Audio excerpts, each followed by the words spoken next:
میرے نبی کی زندگی مکمل نمونہ ہے، مکمل، اس کو فالو کرنا ہے۔ پھر بلڈر بنو، ذمہ دار بنو، پھر ڈاکٹر بنو، پھر تاجر بنو، سائنسدان بنو، عورت ہے مرد ہے جو بھی ہے، کامیابی اس کے ماتھے کا جھومر بن جائے گا کہ وہاں ایک ہی سکہ چلتا ہے، وہ محمد رسول اللہ۔ یزید نے اہل بیت کا خون کیا، اور اتنا بڑا واقعہ ہے کربلا کہ دنیا کی تاریخ میں نہ پہلے کبھی ہوا نہ بعد میں کہ رسول کی نسل کے 18 نوجوان ذبح کر دیے جائیں۔ یزید 90 لاکھ مربع میل پہ حکومت، 90 لاکھ مربع میل، ٹھیک، 42 سال کی عمر میں مر گیا۔ اس کا بیٹا معاویہ بن یزید رحمۃ اللہ علیہ 22 سال کی عمر میں تخت پر بیٹھا۔ باپ نے 3 بر اعظم میں حکومت پھیلائی ہوئی ہے، دادا نے پھیلائی تھی، باپ نے اس کو بڑھایا۔ یزید کے زمانے میں بھی فتوحات ہوئی، اب یہ 3 بر اعظم پر اس نوجوان کی حکومت ہے۔ یہ بلڈر نہیں ہے، یہ بادشاہ آج کل کے صدر وزیر نہیں ہیں، 2 ٹکے کی ان کی قیمت کوئی نہیں ہے، مطلق بادشاہ ہے۔ 40 دن حکومت کی اور سارے خاندان کو بلایا اور کہنے لگا، اب تصور کرو 22 سال کا ایک شہزادہ ہو، اور 3 بر اعظم اس کے سامنے ایسے جھکا ہوا ہو، تو اس کو کیسے آپ میئر کر سکتے ہیں؟ جبکہ کاغذ کے نوٹ نہیں تھے، سونا تھا، چاندی تھی، ہیرے تھے، اصل دولت تھی۔ یہ کاغذ کوئی دولت ہے؟ یہ تو یہودیوں نے آپ کو بیوقوف بنایا ہوا ہے۔ انہیں سب کو اکٹھا کیا، اس نے ایک چھوٹا سا خطبہ دیا، کہنے لگا، کانا ابی جبارن، میرا باپ ظالم تھا، اس نے اہل بیت کا خون کیا، اور جس تخت کے نیچے اہل بیت کا خون ہو میں اس پہ لعنت بھیجتا ہوں، یہ ہے تمہاری سلطنت، جس کو چاہو دے دو، میں بری ہوں۔ 3 بر اعظم کی حکومت اللہ رسول پہ قربان کر کے گھر بیٹھ گیا، اور آج اس کو کس عزت کے ساتھ میں سنا رہا ہوں۔ اس کے باپ کو بولتے ہوئے میرا لہجہ کیسا تھا، اور اس کے بیٹے کو بولتے ہوئے میرا لہجہ کیسا ہے۔ 3 بر اعظم کی سلطنت چھوڑ دی کہ اس کے نیچے اہل بیت کا خون ہے، مجھے نہیں چاہیے۔ تو اللہ اور اس کے رسول کو راضی کرنے کے لیے بڑے سے بڑا سودا بھی سستا ہے، بڑے سے بڑا سودا بھی سستا ہے۔ ایک صحابی آئے، یا رسول اللہ، میرے پڑوسی ہے، اس کی کھجور ایسے میرے گھر میں آتی ہے، اس پر جب پھل پکتا ہے تو وہ گرتا ہے، میرے چھوٹے چھوٹے بچے اٹھا کے کھانے لگتے ہیں، ادھر سے بھاگ کے آتا ان کے منہ سے نکال لیتا ہے۔ اس کی تو محنت کریں کہ اتنے سخت، وہ منافق تھا، اس کی اتنی سختی نہ کرے۔ تو آپ نے اسے بلایا، کہا بھائی ایک سودا کرتے ہو؟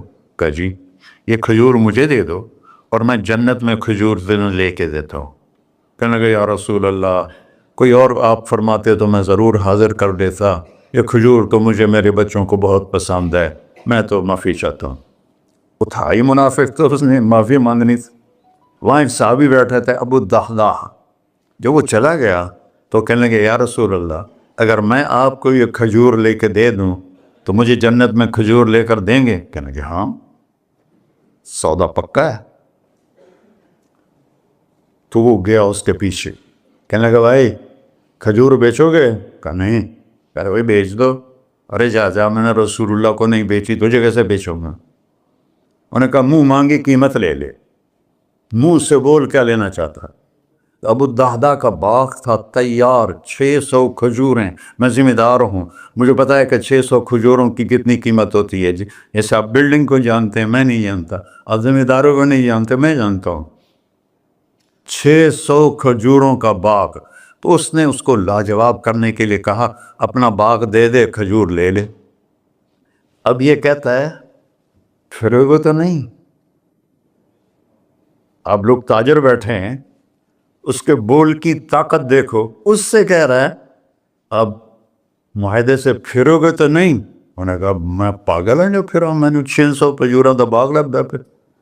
ان کا چل ڈن، 600 کھجوروں کا باغ تیرا اور یہ کھجور میری. اور وہاں سے سیدھا گیا اپنے باغ میں. کھجوروں کا زمانہ تھا تو مدینے والے کھجوروں کے پھل کے زمانے میں باغ میں شفٹ ہو جاتے تھے. چھوٹے چھوٹے بنائے ہوتے تھے کمرے، وہاں بچے وہ سب رہتے تھے، کھجوروں کی پہرہ داری بھی اور توڑنا بھی. تو وہ ہائے قربان جاؤں نبی کے صحابہ پر، وہ باغ میں اندر نہیں گئے، باہر کھڑے ہو گئے کہ کہیں نیت نہ بدل جائے اتنا بڑا باغ دیتے ہوئے.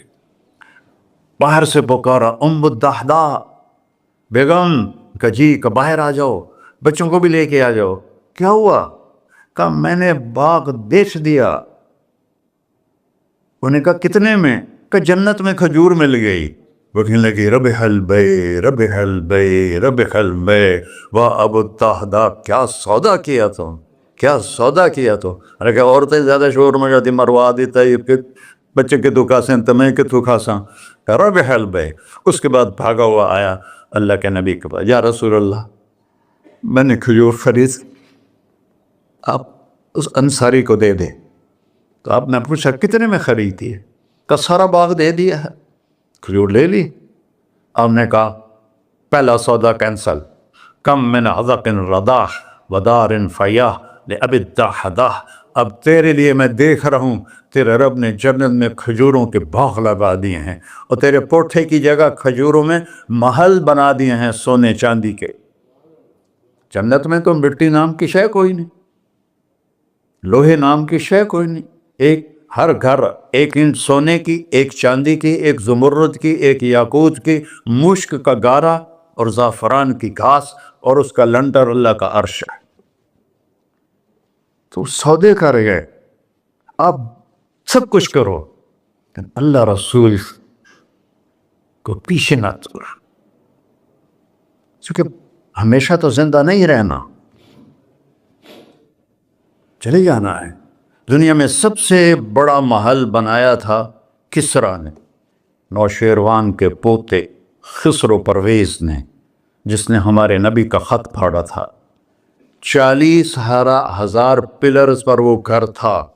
آپ لوگ بلڈروں اسکوائر فٹ لگاؤ، 40,000 ستونوں پر وہ گھر کھڑا تھا اور وہ اس کے اوپر سارا سونا ہیرے جواہر 40,000 پلر پر تھے اور اس کے 500 بڑے بڑے گنبد تھے اور سب سے بڑے گنبد میں 1,000 سونے کے فانوس تھے اور اس میں ایک رات میں 9 من تیل جل جاتا تھا صرف ایک رات کے لیے اس کو.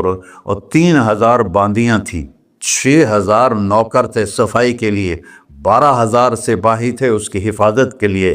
لیکن وہ چند سال بھی نہ رہ سکا کہ پلٹا کھایا حالات نے اور رومن امپائر کیسر نے آ کر اسے شکست دی. نینوا میں ہمارے نبی کے خط پھاڑنے کے بعد آپ نے فرمایا تھا کسریٰ نے اپنا ملک پھاڑ دیا. تو وہ آیا، وہ شکست کھائی کسریٰ نے اور بھاگ گیا. اس نے سارے محل کو آگ لگایا، مٹی کا ڈھیر بنایا. اور مسلمانوں میں سب سے بڑا محل بنایا اندلس کے بادشاہ عبد الرحمن نے الثالث نے. 4,316 پلر پر تھا وہ گھر.